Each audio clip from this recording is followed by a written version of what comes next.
Monsieur le commandant militaire de la province de Namur qui présidait cette cérémonie, Excellences, Monsieur l'ambassadeur de France, Monsieur l'ambassadeur du Maroc,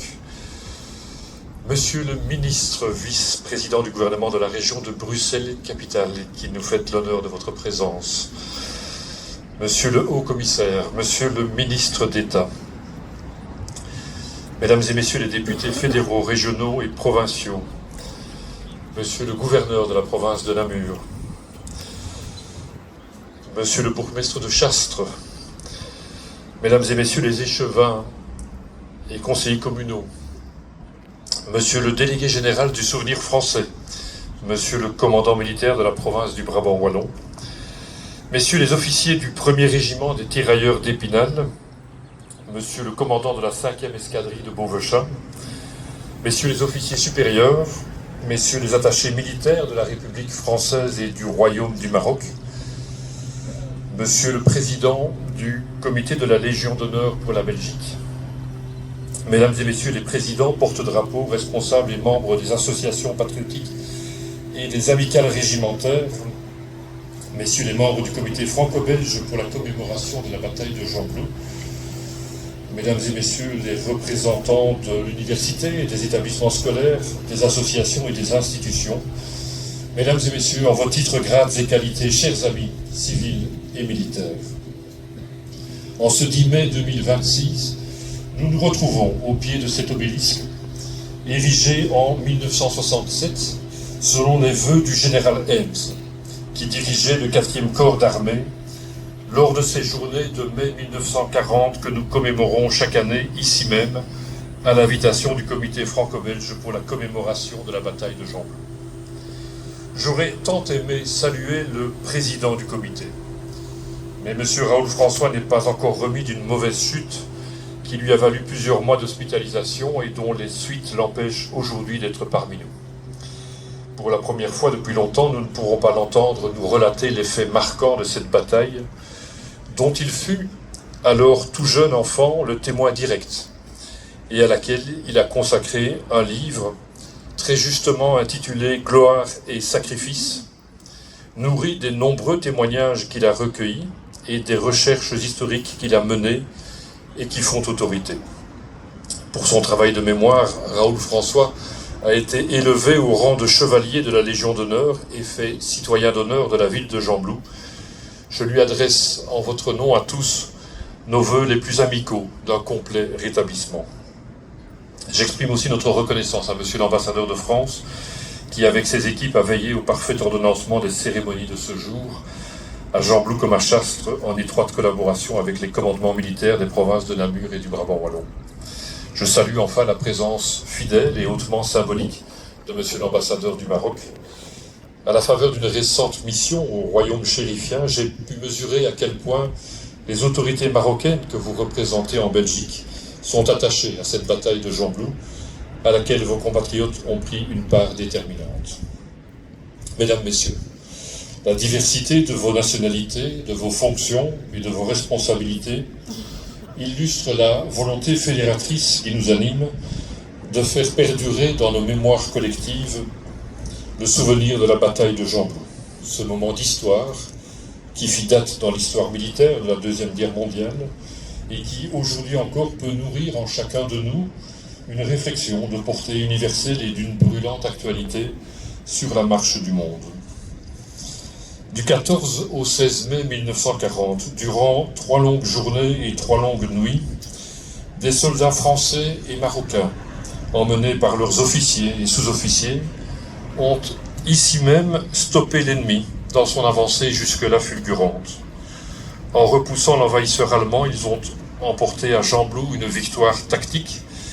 qui allait permettre des replis stratégiques vers l'Angleterre et contribuer ainsi au sursaut du monde libre. C'est en souvenir de cette bataille que de nombreux étendards portent le nom de Gembloux.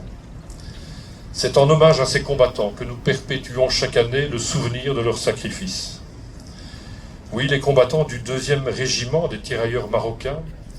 et leurs frères d'armes des 1er et 7e régiments qui combattaient sous l'emblème de la 1re division marocaine et de la 1re armée française sont aujourd'hui intensément dans nos pensées et dans nos cœurs. Dans leur combat contre l'envahisseur nazi, beaucoup d'entre eux ont perdu la vie, laissant pour seul héritage à leurs familles endeuillées un indicible mélange de fierté et de chagrin. Nous ressentons dans notre chair d'hommes et de femmes libres la reconnaissance éternelle que méritent leurs sacrifices. Et nous leur rendons hommage, un hommage tout à la fois ému, officiel et sincère. En ce jour de fête des mères, nous avons aussi une pensée pour ces mères du monde entier, que les guerres de tout temps ont privé de leurs fils, partis mourir sur les champs de bataille. Chaque jour, dans le Donbass, à Gaza, au Liban ou en Iran, des hommes tombent sous les balles, des femmes sont victimes d'exactions, des enfants perdent la vie,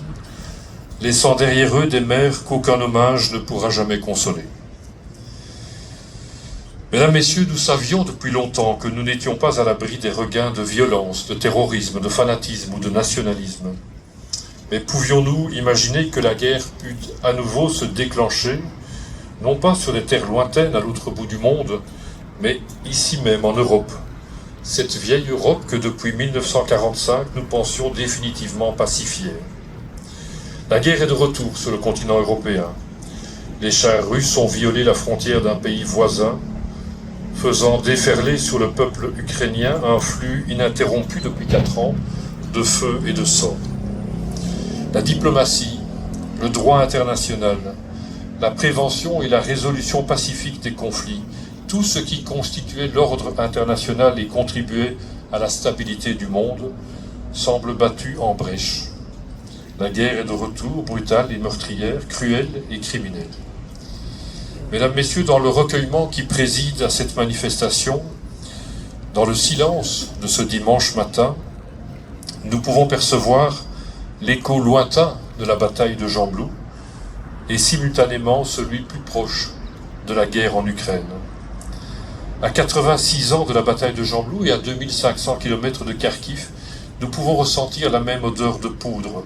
le même goût de cendre, le sifflement des balles, les éclats d'obus. Dans la communion qui nous unit aux combattants d'hier et d'aujourd'hui, nous pouvons mesurer le courage des héros et leur esprit de résistance et de sacrifice. Comme si l'histoire tragiquement devait se répéter, nous voilà confrontés au retour des heures sombres,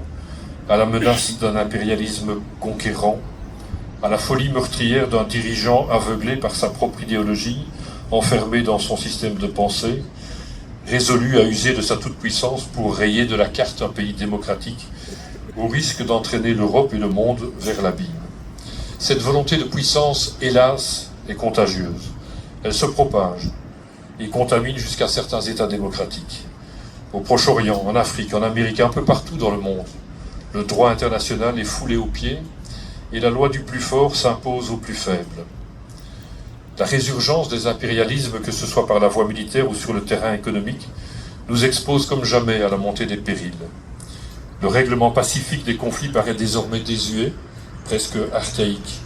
tant le recours à la force semble prévaloir dans les relations internationales. Face à la guerre ou aux menaces de guerre, il n'y a pas d'autre attitude possible pour des États démocratiques dignes de ce nom que d'opposer sans relâche une volonté de paix, d'exiger le respect des peuples souverains,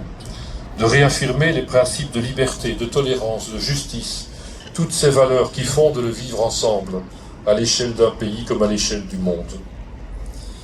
Mais aujourd'hui, comme au siècle dernier, l'engagement pour la liberté, la paix et la démocratie implique aussi de faire preuve de courage. Ce courage incroyable dont ont fait preuve les combattants du monde libre, engagés ici même, il y a 86 ans dans la bataille de Gembloux.